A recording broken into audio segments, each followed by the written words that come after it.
Saya menikmati presentasi dan argumen rekan Zainal Abidin Bagir tentang nasionalisme bertuhan dan perlu tidaknya undang-undang perlindungan umat beragama ya. Dan juga tadi kesannya rekomendasinya cukup realistik bahwa jangan dulu berjuang untuk terciptanya undang-undang agama yang baru itu karena mungkin nanti justru dia menjadi konfirmasi ya, terhadap paradigma nasionalisme bertuhan itu. Ya.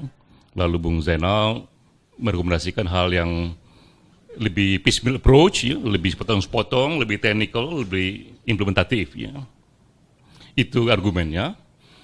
Nah masalahnya adalah seberapa pas rekomendasi itu melihat tingkat parah atau tidaknya kekerasan agama di Indonesia.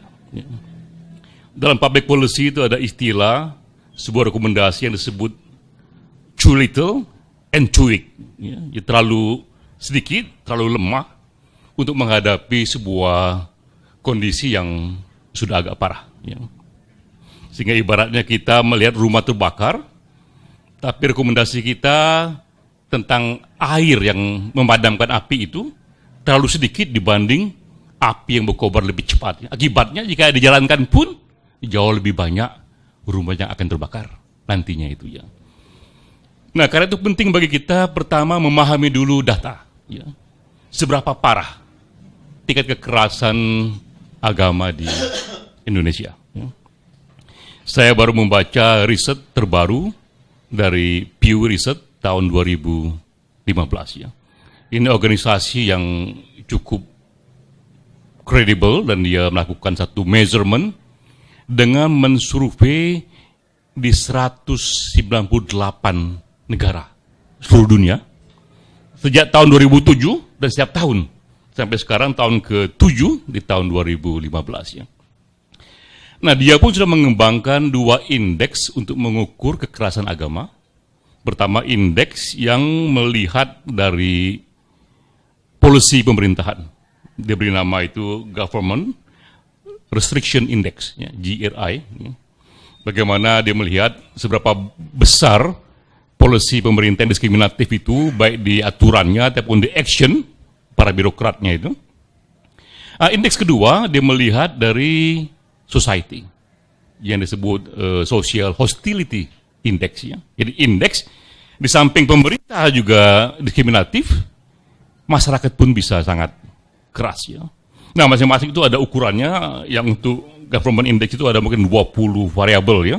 Juga social indexnya ada juga ada sekitar 10-20 variabel. Sehingga terbentuklah sebuah kategorisasi pelanggaran agama yang bisa dibanding-bandingkan di seluruh dunia. Ya. Nah dia buat itu, 4 level kategori pelanggaran agama di seluruh dunia. Mulai dari levelnya low, moderate, high, dan very high. Jadi very high ini ada kategori kekerasan agama yang begitu beratnya, dilihat dari government indexnya, ataupun social hostility indexnya itu. Ya. Hanya ada 7 negara dari 198 negara yang ada di level very high itu ya. Salah satunya adalah Indonesia. Ya. Jadi Indonesia posisinya 1 dari 7 negara yang dianggap kekerasan agamanya itu very high. Dia hanya sebanding dengan Rusia, India, Pakistan, Bangladesh, dan Nigeria ya. Dan Mesir, 7 negara itu. Ya. Jadi di mata dunia pun begitu tinggi kekerasan agama yang sudah ada di Indonesia, yang terbaca dari government policy-nya, terutama di perda-perda yang semakin banyak ya. Dan juga dari social hostility-nya, dari begitu banyak kekerasan di masyarakat yang terkesan juga dibiarkan oleh pemerintahan. Ya. Jadi udah setinggi itu satu keparahan kekerasan agama. Ya. Nah apakah dia bisa hanya dijawab dengan satu tindakan yang tidak komprehensif, yang hanya sepotong-sepotong gitu ya, yang juga hanya technicalities, yang mungkin bisa dikerjakan tapi efeknya justru kobaran hostility yang diciptakan oleh hal yang ada sekarang ini makin membesar, dan makin susah dikendalikan. Ya. Nah, karena itu saya membayangkan selaku seorang pembuat advisor misalnya, membuat sebuah advice, hal apa secara konseptual yang paling mungkin dibuat untuk mereduksi tingkat kekerasan ini secara signifikan. Ya. Nah, saya bayangkan setidaknya harus ada roadmap yang lebih sistematik ya, untuk akhirnya dengan roadmap ini dikerjakan, kita merasa kekerasan ini secara signifikan bisa dikurangi. Ya. Nah, 3 roadmap itu, pertama yang minimal, kedua yang optimal, ketiga yang maksimal. Ya. Yang minimal, tadi sudah disinggung oleh Bung Zainal Abidin, ya, Bagir, bahwa harus ada desakan yang akhirnya membuat presiden atau Kapolri membuat public statement bahwa mulai hari ini saya melakukan satu zero toleransi, ya, toleransi yang zero terhadap kekerasan, apalagi yang bernuansa agama. Ya. Harus ada desakan itu yang membuat Jokowi pidato itu di publik atau Kapolri pidato itu di publik, ya, sehingga dia pun tercatat oleh publik dan terdesak oleh publik untuk secara action lakukannya. Ya. Itu yang minimal yang dikerjakan, karena jika kekerasan itu bisa dihindari, maka seluruh wacana-wacana lainnya dia terjadi, ya, tapi tanpa ada korban-korban yang sifatnya kekerasan. Ya. Nah, target kedua, tinggal kapan itu bisa dikerjakan, mau tidak mau memang undang-undang yang sudah berumur 50 tahun ini, PNPS ini tahun 65 dibuatnya, cepat atau lambat dia harus direvisi. Ya. Karena disitulah biang dari semua legality, satu dokumen hukum yang membuat orang merasa dia benar secara hukum untuk ikut melakukan yang ujung-ujungnya adalah kekerasan terhadap agama itu. Ya. Tinggal dicari memang model-model undang-undang perlindungan umat beragama yang ada di negara demokrasi yang kita tahu jika itu dikerjakan, dia sejalan dengan prinsip-prinsip human rights yang ada di PBB. Ya. Jadi bukan memperkuat godly nationalism, tapi justru melemahkan itu. Ya. Itu saya kira target kedua. Nah, target ketiga yang paling jauh lagi, dan itu menarik kalau bisa dikerjakan, adalah pada akhirnya amandemen UUD 45 itu sendiri. Ya. Karena apa? Karena di UUD 45 kita memang sudah cukup perlindungannya, tapi ada satu pasal yang membuat menjadi abu-abu, yaitu pasal 28EJ, nanti dikoreksi oleh Uli, ya, bahwa memang pasal 28 itu dan 29 itu ada ketegasan melindungi umat beragama, melindungi warga negara untuk bebas beragama, tapi 28EJ itu mengatakan tapi hak itu dibatasi oleh undang-undang. Nah, itulah yang menjadi problem, tapi undang-undangnya yang kemudian berlaku, undang-undang yang 50 tahun yang lalu, ya. Bukan undang-undang yang dibuat setelah UUD 45 itu di amandemen. Ya.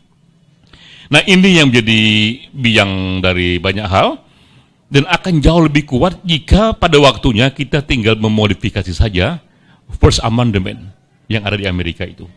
Dan itu sangat clear di Amerika itu, ya, bahwa keras sekali bunyinya, konstitusi melarang pemerintah membuat aturan apapun yang membatasi kebebasan beragama, kebebasan berbicara, dan kebebasan pers.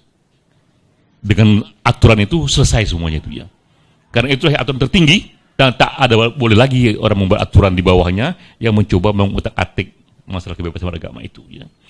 3 roadmap inilah kalau dikerjakan dia baru sepadan, ya, dengan parahnya situasi sekarang ini, di mana kita sudah masuk ke dalam level very high dalam data dunia. Ya.